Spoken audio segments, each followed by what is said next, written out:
तो दोस्तों इस वीडियो में हम लोग चर्चा करेंगे अर्न लीव यानी कि अर्जित अवकाश के बारे में, जैसे कि कब एडवांस में ईएल क्रेडिट किया जाता है, कितने ज्वाइनिंग टाइम को ईएल अकाउंट में जमा किया जा सकता है, कब ईएल को लैप्स माना जाता है, एक बार में अधिकतम कितना ईएल किसी भी सरकारी कर्मचारी को ग्रांट किया जा सकता है और ईएल अकाउंट कैसे मेंटेन होता है, यानी कि ईएल को ईएल अकाउंट में कैसे दिखाया जाता है। पिछली वीडियो में हम लोग अलग अलग लीव रूल्स पर चर्चा कर चुके हैं और बाकी के लीव रूल्स पर हम लोग अगली वीडियो में चर्चा करेंगे, जिसकी पूरी लिस्ट आप यहाँ स्क्रीन पर देख सकते हैं। तो आइए ईएल को ऐसे समझते हैं।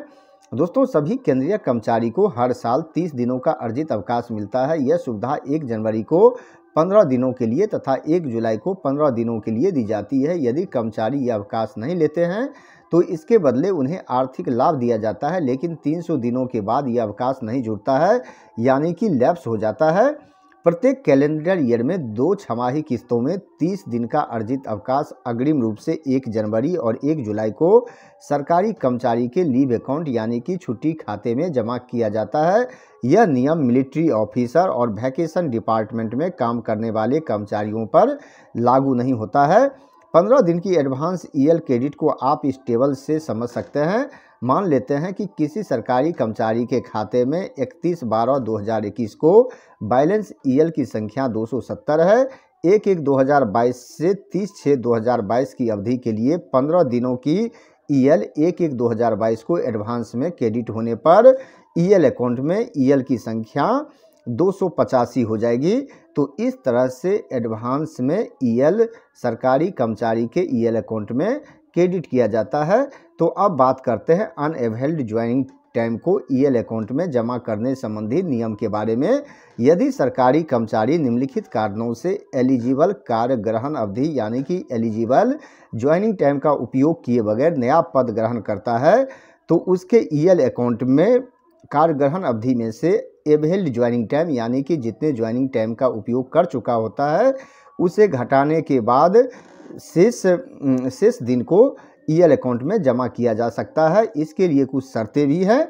यदि कर्मचारी को पूर्ण कार्य ग्रहण अवधि का उपयोग किए बगैर ही कार्यभार ग्रहण करने का आदेश दिया गया हो, यानी कि पोस्ट को ज्वाइन करने के लिए कहा गया हो, या वह अकेले निकलकर नए पद पर कार्य ग्रहण अवधि का प्रयोग किए बगैर ही नए पद पर कार्यभार ग्रहण करता है तथा यात्रा भत्ते का दावा प्रस्तुत करने के लिए समय अवधि यानी कि टाइम लिमिट के भीतर ही अपने परिवार को ले जाता है, बशर्ते अनअवेल्ड ज्वाइनिंग टाइम को जमा करने के बाद छुट्टी की संख्या 300 दिनों से अधिक नहीं होनी चाहिए।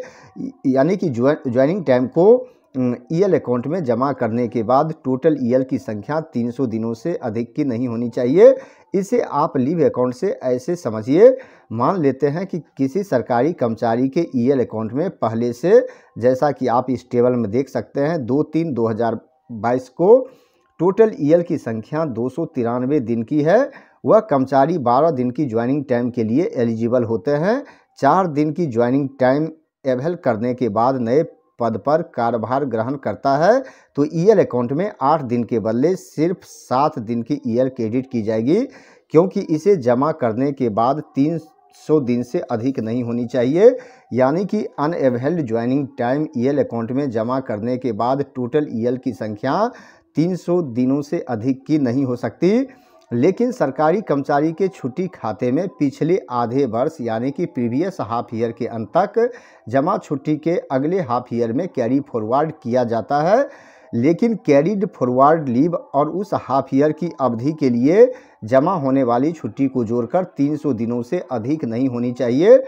जब 1 जनवरी या जुलाई को ईएल 300 दिन या कम हो किंतु 285 दिन से अधिक हो तो 15 दिन की ईएल को अलग रखी जाती है तथा कर्मचारी के द्वारा अगले 6 माह के दौरान छुट्टी लेने की अवस्था में पहले अलग से रखी या जोड़े गए ईएल में से समायोजित की जाती है, यानी कि उससे घटाया जाता है तथा इसमें से बचे लीव को उस हाफ ईयर के अंत में ईएल अकाउंट में जमा कर दी जाती है।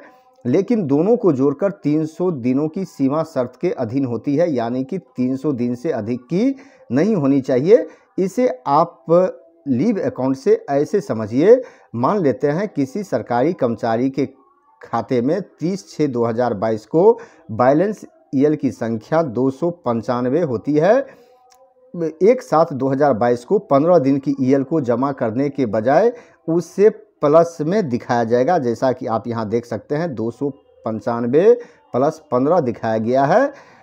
25/8/2022 से 30/8/2022 तक 6 दिनों का ईएल का उपयोग करता है, तो इस 6 दिन को प्लस ईएल से घटाया जाएगा, जैसा कि यहाँ आप देख सकते हैं 295 प्लस 15 था, इसमें से 6 दिन के ईएल को घटा दिया गया है, उसके बाद इसे 295 प्लस 9 दिखाया गया है और 31/12/2022 तक कोई ईएल का उपयोग नहीं करता है, यानी कि इससे आगे 31/12/2022 तक कोई ईएल नहीं लेता है। तो 31/12/2022 को कुल ईएल की संख्या 300 हो जाएगी, यानी कि जो बाकी 4 दिन का ईएल है उसे लैप्स माना जाएगा।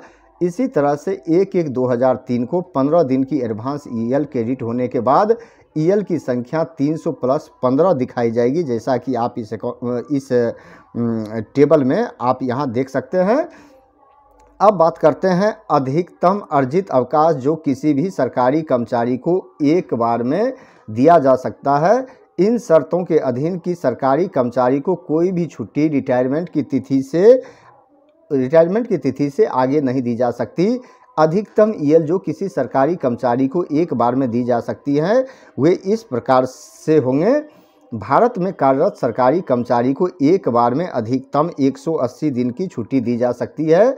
सेवानिवृत्ति पूर्व छुट्टी के रूप में अधिकतम 300 दिन तक की ईएल ग्रांट की जा सकती है। ए या बी वर्ग के सरकारी कर्मचारी को 180 दिन से ज़्यादा लेकिन 300 दिन से कम की ईएल ग्रांट की जा सकती है अगर पूरी छुट्टी या इसका एक part India, Bangladesh, Bhutan, Burma, Sri Lanka, Nepal और पाकिस्तान से बाहर व्यतीत करने के लिए लिया गया हो, यानी कि इन कंट्रीज से बाहर छुट्टी बिताने के लिए लिया जाता है।